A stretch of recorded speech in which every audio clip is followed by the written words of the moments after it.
Bonjour, on se retrouve pour un nouvel épisode et aujourd'hui on va parler leadership, devenir le leader de demain grâce à la prise de parole. Mon invité du jour est Chloé et je dis à tout de suite avec Chloé. Bonjour Chloé, je suis contente de te recevoir sur ce podcast. Bonjour Eva, merci beaucoup de ton invitation. Merci à toi. Je vais te laisser te présenter un peu à la communauté avant qu'on parle leadership et prise de parole. Mhm. Du coup, tu prends la parole. Euh, oui, je prends la parole du coup, merci. Donc c'est Chloé, effectivement, j'ai 37 ans, même si en fait on s'en fout de mon âge. 37 que dis-je, dans quelques jours, donc j'ai encore 36 ans. Je suis comédienne de formation, prof de théâtre, je suis devenue coach chemin faisant. Et maintenant, donc j'accompagne des personnes, des structures à se développer personnellement et professionnellement. Et je passe évidemment, quand c'est nécessaire et donc le plus souvent possible, par la prise de parole, qui Qui est pour super moi est une important. clé fondamentale de la prise de pouvoir, de puissance personnelle. Et c'est ce qui nourrit aussi une forme de leadership. C'est vrai. Et on a tous une partie de leadership dans nous, même si on n'est pas forcément à notre compte, entrepreneur. C'est vrai qu'il y a toujours Oui. ce truc autour de tu peux très bien avoir une success story en étant salarié, avoir une très belle carrière dans le salariat. Tu n'es pas forcément obligé d'être entrepreneur ou entreprendre ou être chef d'entreprise. Le leadership, ça appartient à tout le monde. Et c'est pour ça que je me suis dit que c'était sympa de parler voilà, de plus en profondeur de ce sujet qui est un peu. Ouais, ça peut peut-être faire peur aussi d'être un leader finalement. Oui. Et puis être un leader, c'est les gens se font une idée aussi parfois de ce que c'est d'être un leader. Et c'est vrai que souvent, moi, j'aime bien redonner juste la définition. Mhm. À la base, un leader, c'est quelqu'un qui guide, tu vois, qui te drive, que tu sois une personne ou que tu sois un groupe de personnes. Et il a des qualités. En fait, il a des qualités qu'on a tous. Il est inspirant, il influence et il guide. Et en vrai, j'ai envie de dire, tu me passeras l'expression, même le plus con des cons, peut inspirer quelqu'un, peut influencer quelqu'un, peut guider quelqu'un, peut lui donner envie de suivre. Donc oui, en fait, on est tous des leaders de nos propres vies, de nos projets, de tout, en fait. Au quotidien, tu leads. Tu leads. Tu leads et tu prends la parole et pour beaucoup c'est compliqué. Il y a des personnes qui sont timides, il y a des personnes qui osent pas. On dit souvent, Ouais. surtout aux femmes, osez être vous, osez vous affirmer. Mais je trouve que tout ça c'est un art et c'est pour ça que je me suis dit que c'était sympa de parler de ça avec toi, sachant que tu as quand même cette casquette de comédienne où tu as eu pu prendre le temps de connaître, de te connaître toi-même parce que l'expression ça passe par aussi, je pense, un peu du développement personnel. Faut connaître ses points forts, ses points faibles pour pouvoir réussir à être un bon communicant. Et Ouais. tout ça, c'est en fait, c'est un tout. Pour moi, c'est un tout, que tu sois leader ou non, prendre la parole, savoir comment la prendre, comment t'exprimer, de se faire comprendre. Tout ça, c'est un vrai sujet, en fait. Ça me passionne aussi. Ouais. Bah, tu vois, souvent je dis, les gens ils me disent, mais je suis timide, mais je suis introvertie, mais je sais pas prendre la parole, mais j'ai pas appris, mais j'ai peur, mais nanana. On a tous des trucs comme ça. Moi aussi j'ai le trac. Moi aussi parfois j'ai peur de prendre la parole. Moi aussi parfois je suis pas sûre de moi. Enfin, je veux dire, ça c'est un truc de gens en fait. On est des gens. On est des humains, Et en vrai, des petits humains. et Vous bah êtes des toi, humains. ton voisin, moi, on prend la parole tout le temps. Tu Mm. descends de chez toi et tu vas à la boulangerie, tu prends la parole quand tu demandes ta baguette à la boulangère. Ouais. Du coup, tu la demandes comment, toi, la baguette? Bonjour madame, je voudrais une baguette pas trop cuite, s'il vous plaît. Ah, tu la manges pas trop cuite. Non mais, simple. Oui, pas trop Ouais, cuite. ouais, moi aussi, j'aime bien pas trop cuite. Mais Mais tu ouais, vois, en c'est fait, on le fait tout le simple, temps. mais oui, c'est simple, mais pour des personnes, c'est vrai qu'ils sont beaucoup plus dans le retrait. euh, Mm. c'est un truc de dingue de demander une baguette pas trop cuite. Il y en a, ils vont juste dire Ouais. ah, ce truc-là, Il tu montre, vois, ouais, elle, bonjour. Bah, pas du pain. Ok. non, mais on en Tu rigole, mais sais. c'est malade. Enfin, c'est même compliqué en fait de vivre comme ça Oui, parce que tu t'enfermes dans un toit qui n'est dans pas toi. toi. Ouais, c'est limite dangereux surtout pour ton bonheur personnel finalement. Mais tu sais quoi, ça me fait vraiment penser à quelqu'un que je connais très bien, qui est moi-même. Parce que je prends la parole facilement. Je viens du théâtre, j'accompagne les gens à le faire. Mais moi, je suis d'une timidité. euh, Ah ouais. Absolument incroyable. J'ai mis des années à rentrer toute seule dans une boulangerie. Je me souviens que ma mère me poussait enfant à rentrer à la boulangerie tellement j'avais peur de déranger la boulangère alors qu'elle était là pour ça. Ouais. Mais comme quoi, en fait, tu peux être un grand timide, tu peux avoir plein de biais, plein d'angoisses, plein de peurs qui sont liées à l'expression de toi, à la demande de quelque chose, et être quand même quelqu'un qui inspire, qui guide et qui arrive à aider les gens et à leur transmettre des choses. Mhm. Et en fait, j'ai compris ça parce que je me suis rendu compte que j'arrivais à le faire, Mhm. que le théâtre, c'était pas forcément l'outil absolument parfait parce que il y a plein de comédiens, ils sont comédiens, c'est-à-dire ils disent les mots de quelqu'un d'autre. Mais quand il s'agit de parler de soi, d'inspirer à partir de soi, là, il n'y a plus personne. Le Mhm. théâtre est un outil, mais c'est pas le truc absolument Ah magique. non. Parce qu'au final, dans le théâtre, tu apprends plus à être quelqu'un que tu joues qu'être à toi-même. Enfin, c'est super, c'est très, non, c'est très philosophique là quand même, le talk, mais C'est très philosophique, mais en fait, tu vois, le théâtre, il y a deux choses. Il y a, tu vas apprendre à emprunter les mots de quelqu'un d'autre, accéder à des émotions qui sont Mm. pas les tiennes, et donc les créer en passant par toi. Mm. Donc, ça te rapproche de toi et tu apprends à te connaître. Et en même temps, bah, tu es dans l'incarnation de quelque chose qui est pas toi, mais que tu Ouais. sens quand même vachement vibrant en toi. Mm. Donc c'est vrai quand même. Toutes ces Ouais. émotions, parfois on dit on fabrique des émotions.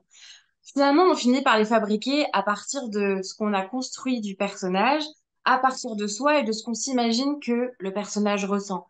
Donc ça devient des vraies émotions. Et c'est là que tu rentres dans le développement perso. C'est que Ouais. tu te mets à t'observer, à te dire, mais moi, dans cette situation-là, moi, c'est ce qui m'est arrivé. Dans cette situation-là, comment je me sens en vrai de vrai? Ouais. Comment moi, j'aurais réagi? Ouais, c'est un vrai exercice et de toute manière, Ouais. les personnalités en soi, elles se font par la peur, par les échecs, par toutes les émotions qui sont positives ou négatives en toi. C'est ces émotions-là qui vont faire que tu es toi, finalement. C'est ça qui est un peu incroyable. Même si tu peux toute ta vie travailler sur toi-même, finalement, est-ce que tu peux vraiment devenir quelqu'un libre qui va prendre la parole? Est-ce que si quelqu'un est très très timide, est-ce qu'il arrivera vraiment un jour à faire, je sais pas, une conférence devant 5 Oui, personnes, tu vois? oui, oui, vraiment. Alors, je dis pas que ça va se faire en claquant des doigts. C'est là que justement, il va s'agir de faire preuve d'un peu de leadership envers soi, en fait. Ouais.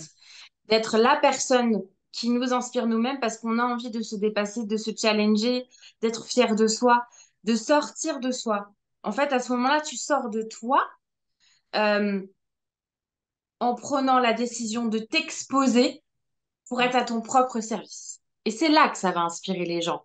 C'est là que ça va les toucher. C'est Mm. là qu'il y a une expérience émotionnelle et un lien qui se crée entre toi et toi et les autres qui sont là et qui écoutent et qui vont se dire, waouh, cette personne me partage quelque chose là. Je me retrouve dans cette personne parce que j'ai l'impression que je serais incapable de le faire. La preuve que c'est possible. David Laroche, il est très fort pour ça. C'est quelqu'un que je peux citer dans comment il exprime les choses, comment il amène les choses. C'est un truc de dingue, quoi. Enfin, je sais pas, Ouais, c'est vraiment l'exemple que j'ai pour une personne qui a arrivé à se surpasser finalement. Bon, après, c'est un exemple comme tant d'autres, mais s'il y a des personnes voilà, qui écoutent le podcast qui ne connaissent pas encore David Laroche, je vous invite à aller voir. allez, allez-y. Allez voir ce qu'il fait parce que franchement, c'est très motivant. Même son podcast, c'est que des petits épisodes de 4 ou 5 minutes. Et franchement, faut marcher Ça dessus donne la parce patate. que, ah ouais, c'est à la limite, t'as juste le jingle, c'est là, t'as envie d'aller taper les sacs de boxe, quoi. Genre. Donc, ouais, et je pense que c'est ça aussi, ce truc de leadership. Ça passe aussi par la voix, par le ton et par Tout les à mots fait. employés, par le wording. Euh, Bien mais sûr. mais je pense que ouais, tu dois prendre quand même des années avant de faire ça. Parce que même les personnes dans la politique, elles s'entraînent tout le temps à faire de la prise de parole. Elles sont coachées, hein. Elles sont coachées, ouais. C'est vrai. Bien sûr que oui. Mm. Euh, Tu vois, les gens qui arrivent et qui me disent, mais j'ai envie, mais je sais pas le faire, ou je vais être obligée de le faire pour mon boulot, ou j'ai envie de le faire parce que c'est un rêve que j'ai, mais Mm. j'ose pas l'insumer parce que de toute façon, les gens, ils pensent que je suis tellement timide et moi, j'ai tellement peur, nanana. Euh, Souvent, passer par la technique, d'abord, avant de se mettre à faire un travail émotionnel, c'est une première porte. Tu vois, Mm. donc souvent, je les fais passer par la technique on se marre en fait. Très souvent, c'est ce que je leur dis, je vous préviens, on va on va rire et pleurer. On va pas pleurer parce qu'on va être triste et qu'on va souffrir. On va pleurer parce qu'on va être fier de soi, parce qu'on va se dépasser, et puis on va vraiment se marrer. Donc je passe beaucoup par des exercices et des jeux. C'est comme ça qu'en fait, parfois, les gens rentrent dans la prise de parole et qui se disent, mais en fait, c'est cool. Oui, j'ai la trouille, mais je me rends compte que j'arrive à gérer ma trouille. Et c'est là que je leur dis, bah, tu vois, là, tu fais preuve de leadership. Ouais. Là, tu t'inspires toi, tu te guides toi et tu m'inspires. Mm. Tous les gens que j'ai m'inspirent. Donc, tout le monde est un leader. Ouais. Tout Non, le mais monde. c'est clair. Et c'est marrant ce que tu dis sur cette histoire de boulangerie, parce que moi aussi, ma mère, elle me poussait. J'étais là, non, je peux pas aller. Elle dit, vas-y, moi, je suis Horrible. à rester dans la voiture, tu vois. Et t'étais là, tu sortais avec Oh, tout ton courage et ton franc, parce qu'à l'époque, c'était franc, tu vois. ouais. Et t'étais là en mode, limite, t'avais l'impression de rentrer dans un. De fou. C'est marrant qu'on ait la même histoire de boulangerie. Mais bon, peut-être que c'est, je sais pas, un exercice à la française. Tout le monde demande à ses enfants d'aller Je sais chercher pas, mais du pain. elle était là pour ça. Mais tu vois, c'est Ouais. pareil. Appeler quelqu'un à l'époque, on n'avait pas de téléphone Oui, portable. c'est vrai. Et donc, il fallait prendre le fixe. Je sais pas, tu avais été absente à l'école et tu voulais savoir les devoirs, fallait appeler un camarade de classe. Oui. C'est horrible. Et tu passais par les parents. Donc, tu es là, bonjour, Horrible! Allô, je bonjour, suis. excusez-moi de vous déranger. Oh mon Dieu. Ah, Mais moi, j'aurais préféré mourir dans ces moments-là. Je me disais de toute façon. C'est ça aussi. Je me disais, je Ouais. vais mourir. Je vais mourir de honte. Je vais mourir de La peur. honte, ouais. On va pas me comprendre. Je vais déranger. Et c'est ça qu'on se dit quand on se bloque sur la prise de parole. Parce que la prise de parole, c'est pas juste monter, faire un TEDx ou être dans une conférence. C'est La ça. prise de parole, c'est la prendre aussi vis-à-vis de soi. C'est toi, Eva, dans ta propre vie.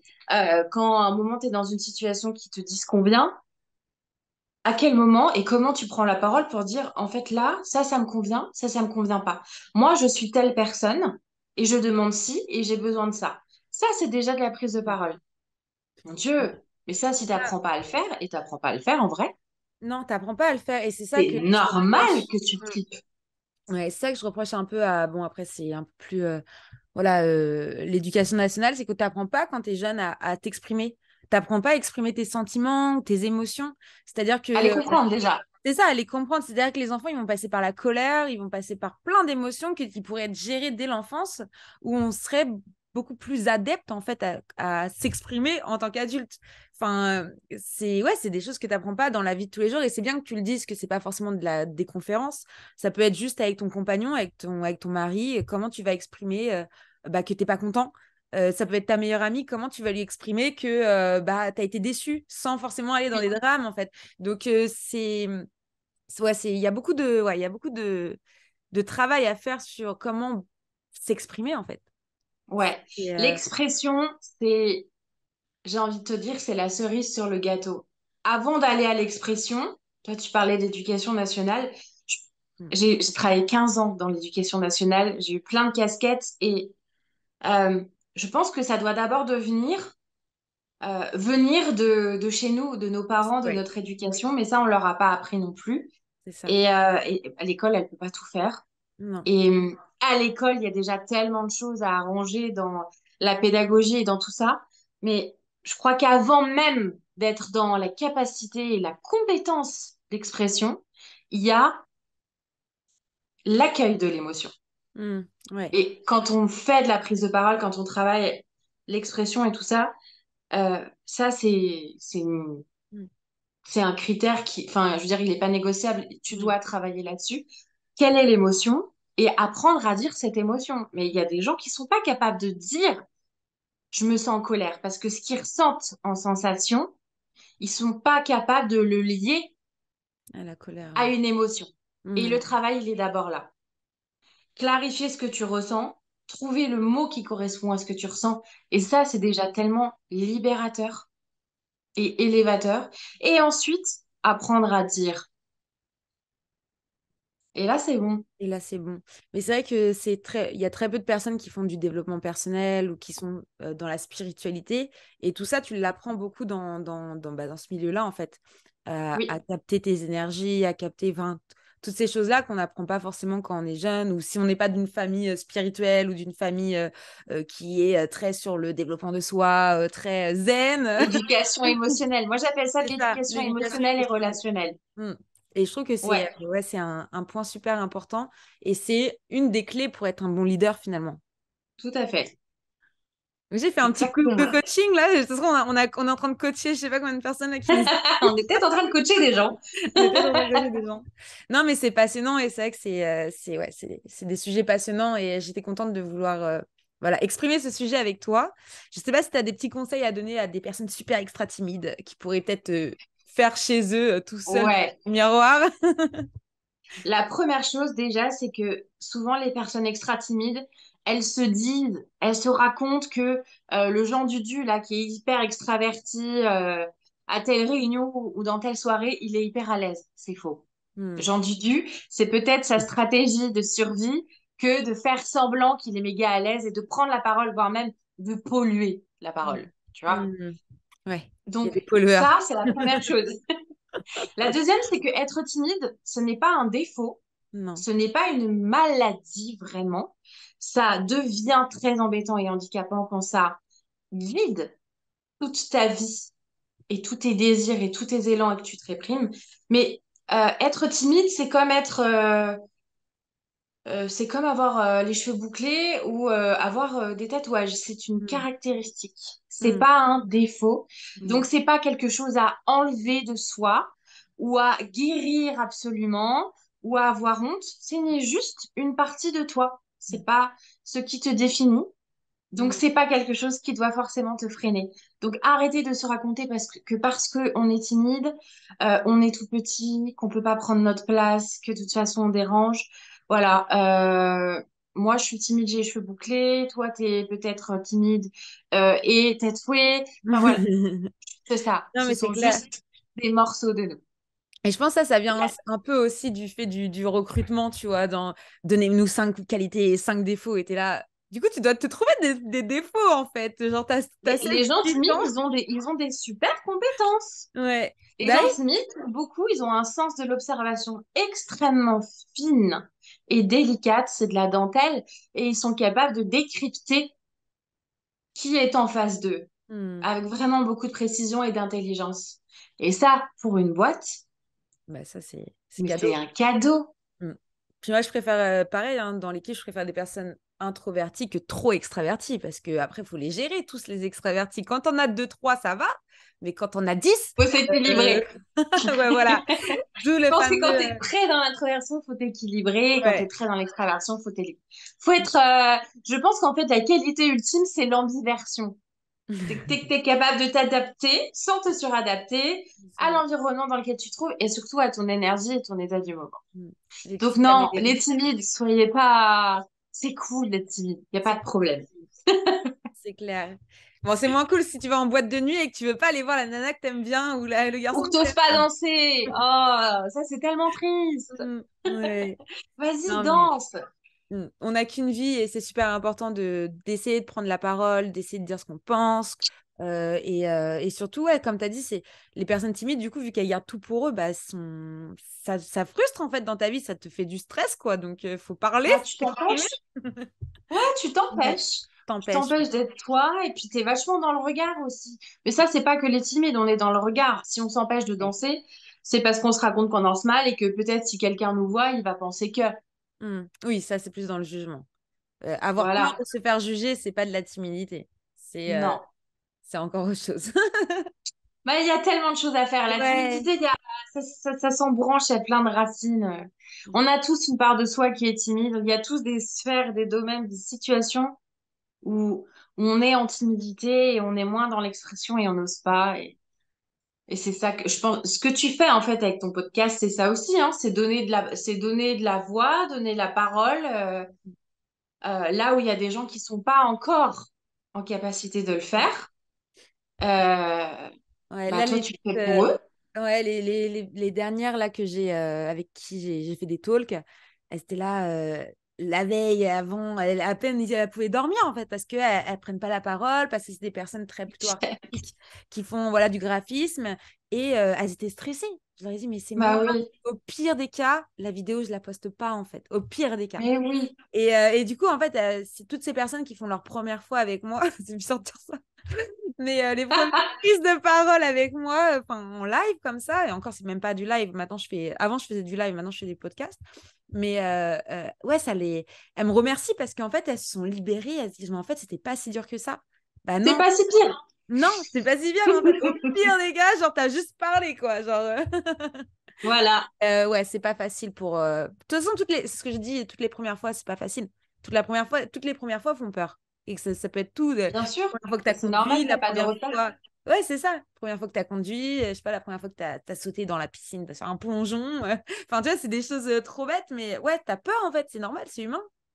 Mais oui, on est des gens, on est Les juste des gens. gens. Bon, bah Voilà. voilà, bah si il y a des gens qui veulent parler et puis prendre la parole, je vous inviterai donc à aller dans les ressources de l'épisode pour contacter Chloé et vous faire coacher pour prendre la parole et oser prendre la parole, voilà. Et puis Oser prendre sa place dans sa vie. aussi, Je pense que c'est vraiment. Je pense que si on parle, c'est pour ça, en fait. mm, Mine de rien. ouais, C'est pour prendre l'espace qu'on a envie de prendre, s'exprimer et dire de soi, se faire comprendre et du coup être en lien les uns avec les autres. parce qu'on est tous légitimes de prendre la parole. Et ça, Oui, faut le 100 000 rappeler. Ouais. Bon, en tout cas, merci beaucoup, Chloé. Merci à Bah, tous. merci de ton invitation. Bah oui, bah c'est moi. Ça me fait toujours plaisir de papoter comme ça. Et puis, je vous dis à bientôt, tout le monde. Ciao, ciao. À bientôt, merci.